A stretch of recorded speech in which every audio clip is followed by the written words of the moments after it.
Cristo em seu santuário. Encerramento do ministério de Cristo no santuário celestial. A pregação de um tempo definido para o juízo na proclamação da primeira mensagem foi ordenada por Deus.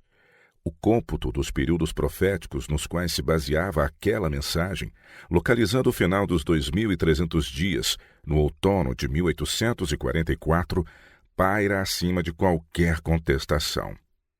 Eu continuei olhando, diz o profeta Daniel, até que foram postos uns tronos, e um ancião de dias se assentou.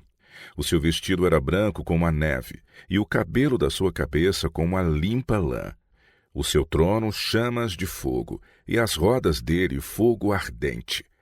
Um rio de fogo manava e saía de diante dele, milhares de milhares o serviam, e milhões de milhões estavam diante dele. Assentou-se o juízo, e abriram-se os livros. Daniel 7, versos 9 e 10. Assim foi apresentada a visão do profeta, o grande e solene dia em que o caráter e vida dos homens passariam em revista perante o juiz de toda a terra, e cada homem seria recompensado segundo as suas obras. O ancião de dias é Deus o Pai. Diz o salmista: antes que os montes nascessem, ou que tu formasses a terra e o mundo, sim, de eternidade a eternidade tu és Deus. Salmo 90, verso 2. É ele fonte de todo ser e de toda lei que deve presidir ao juízo, e santos anjos, como ministros e testemunhas, em número de milhares e milhões de milhões, assistem a esse grande tribunal. E eis que vinha nas nuvens do céu um como o Filho do Homem, e dirigiu-se ao ancião de dias, e o fizeram chegar até ele. E foi-lhe dado o domínio e a honra e o reino, para que todos os povos, nações e línguas o servissem. O seu domínio é um domínio eterno, que não passará. Daniel 7, versos 13 e 14. A vinda de Cristo aqui descrita não é a sua segunda vinda à terra. Ele vem ao ancião de dias no céu para receber o domínio, a honra e o reino, os quais lhe serão dados no final de sua obra de mediador. É esta vinda, e não o seu segundo advento à terra, que foi predita na profecia como devendo ocorrer ao terminarem os 2.300 dias em 1844. Assistido por anjos celestiais, nosso grande sumo sacerdote entra no lugar santíssimo, e ali comparece à presença de Deus, a fim de se entregar aos últimos atos de seu ministério em prol do homem, a saber, realizar a obra do juízo de investigação e fazer expiação por todos os que se verificarem com direito aos benefícios da mesma. Que únicos casos são considerados? No cerimonial típico, somente os que tinham vindo perante Deus com confissão e arrependimento, e cujos pecados por meio do sangue da oferta para o pecado eram transferidos para o santuário, é que tinham parte na cerimônia do dia da expiação. Assim, no grande dia da expiação final e do juízo de investigação, os únicos casos a serem considerados são os do povo professo de Deus. O julgamento dos ímpios constitui obra distinta e separada e ocorre em ocasião posterior. É tempo que comece o julgamento pela casa de Deus. E se primeiro começa por nós, qual será o fim daqueles que são desobedientes ao Evangelho? 1 Pedro 4,17. Os livros de registro no céu, nos quais estão relatados os nomes e ações dos homens, devem determinar a decisão do juízo. Diz o profeta Daniel: assentou-se o juízo, e abriram-se os livros. O escritor do Apocalipse, descrevendo a mesma cena, acrescenta: abriu-se outro livro, que é o da vida, e os mortos foram julgados pelas coisas que estavam escritas nos livros, segundo as suas obras. Apocalipse 20, 12. O livro da vida contém os nomes de todos os que já entraram para o serviço de Deus. Jesus ordenou a seus discípulos: alegrai-vos antes por estarem os vossos nomes escritos nos céus. Lucas 10, verso 20. Paulo fala de seus fiéis cooperadores, cujos nomes estão no livro da vida. Filipenses 4, verso 3. Daniel, olhando através dos séculos para um tempo de angústia qual nunca houve, declara que se livrará o povo de Deus, todo aquele que se achar escrito no livro. E João, no Apocalipse, diz que apenas entrarão na cidade de Deus aqueles cujos nomes estão inscritos no livro da vida do Cordeiro. Daniel 12, verso 1, Apocalipse 20, 27. Há um memorial escrito diante de Deus, no qual estão registradas as boas ações dos que temem ao Senhor, e para os que se lembram do seu nome. Malaquias 3, 16. Suas palavras de fé, seus atos de amor, acham-se registrados no céu. Neemias a isto se refere quando diz: Deus meu, lembra-te de mim e não risques as beneficências que eu fiz à casa de meu Deus. Neemias 13, verso 14. No livro Memorial de Deus, toda a ação de justiça se acha imortalizada. Ali toda tentação resistida, todo mal vencido, toda palavra de terna compaixão que se proferir, acham-se fielmente historiados, e todo ato de sacrifício, todo sofrimento e tristeza, suportado por amor a Cristo, encontra-se registrado. Diz o salmista: Tu contaste as minhas vagueações, põe as minhas lágrimas no teu odre. Não estão elas no teu livro? Salmo 56, verso 8. Há também um relatório dos pecados dos homens, porque Deus há de trazer a juízo toda a obra, e até tudo o que está encoberto, quer seja bom, quer seja mau. De toda palavra ociosa que os homens disserem, hão de dar conta no dia do juízo. Disse o Salvador: Por tuas palavras serás justificado, e por tuas palavras serás condenado. Eclesiastes 12, 14 e Mateus 12, versos 36 e 37.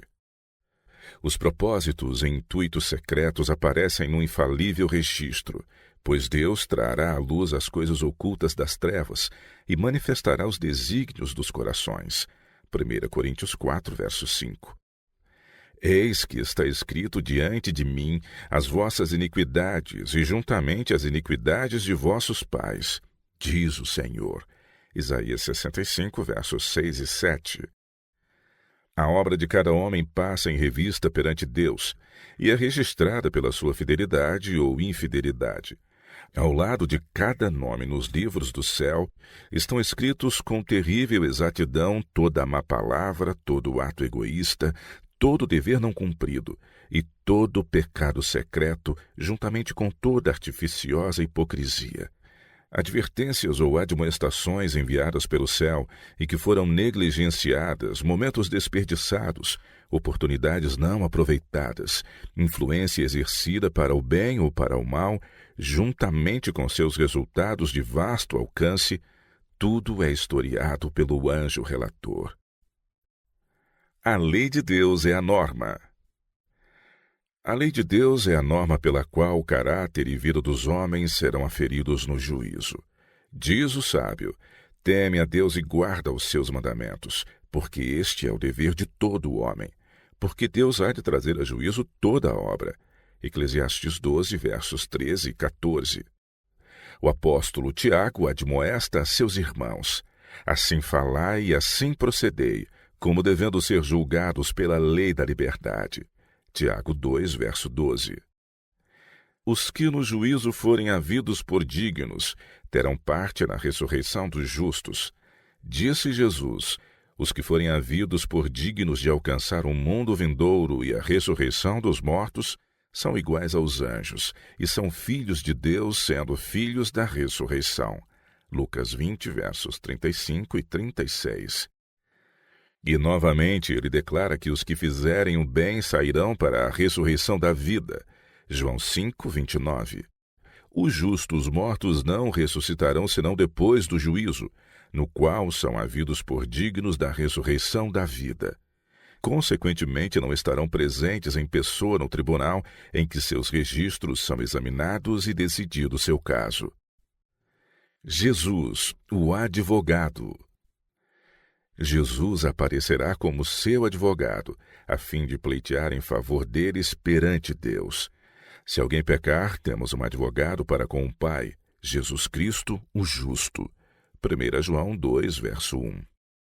Porque Cristo não entrou num santuário feito por mãos, figura do verdadeiro, porém no mesmo céu para agora comparecer por nós perante a face de Deus. Portanto, pode também salvar perfeitamente os que por ele se chegam a Deus, vivendo sempre para interceder por eles. Hebreus 9, 24 e 7, 25. Ao abrirem-se os livros de registro no juízo, é passada em revista perante Deus a vida de todos os que creram em Jesus. Começando pelos que primeiro viveram na terra, nosso advogado apresenta os casos de cada geração sucessiva, finalizando com os vivos. Todo nome é mencionado, cada caso minuciosamente investigado. Aceitam-se nomes e rejeitam-se nomes. Quando alguém tem pecados que permaneçam nos livros de registro, para os quais não houve arrependimento nem perdão, seu nome será omitido do livro da vida, e o relato de suas boas ações apagado do livro memorial de Deus. O Senhor declarou a Moisés: aquele que pecar contra mim, a este riscarei eu do meu livro. Êxodo 32, 33. E diz o profeta Ezequiel: desviando-se o justo da sua justiça, e cometendo a iniquidade, de todas as suas justiças que tiver feito, não se fará memória. Ezequiel 18, 24.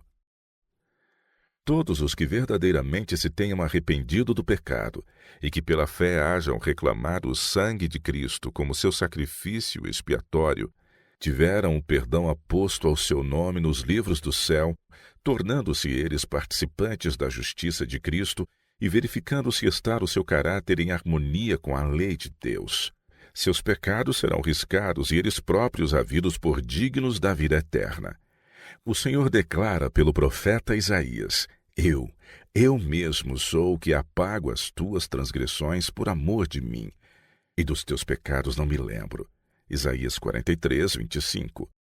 Disse Jesus: o que vencer será vestido de vestes brancas, e de maneira nenhuma arriscarei o seu nome do livro da vida, e confessarei o seu nome diante de meu Pai e diante de seus anjos. Qualquer que me confessar diante dos homens, eu o confessarei diante de meu Pai que está nos céus. Mas qualquer que me negar diante dos homens, eu o negarei também diante de meu Pai que está nos céus. Apocalipse 3, verso 5, Mateus 10, versos 32 e 33. A cena do juízo no céu.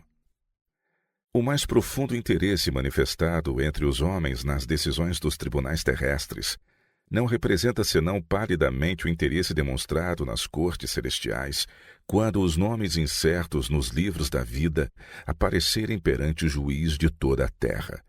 O intercessor divino apresenta a petição para que sejam perdoadas as transgressões de todos os que venceram pela fé em seu sangue, a fim de que sejam restabelecidos em seu lar edênico e coroados com ele como co-herdeiros do primeiro domínio. Miqueias 4, 8.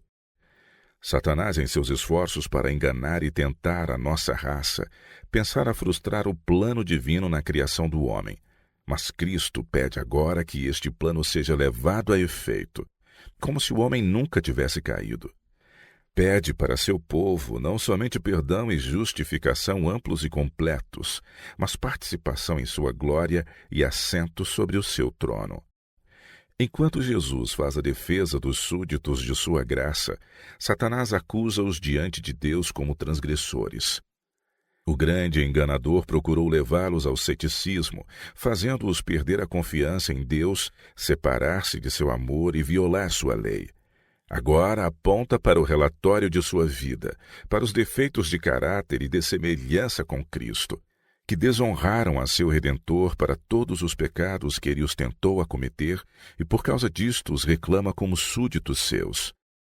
Jesus não lhes justifica os pecados, mas apresenta o seu arrependimento pela fé e, reclamando o perdão para eles, ergue as mãos feridas perante o Pai e os santos anjos, dizendo: conheço-os pelo nome, gravei-os na palma de minhas mãos.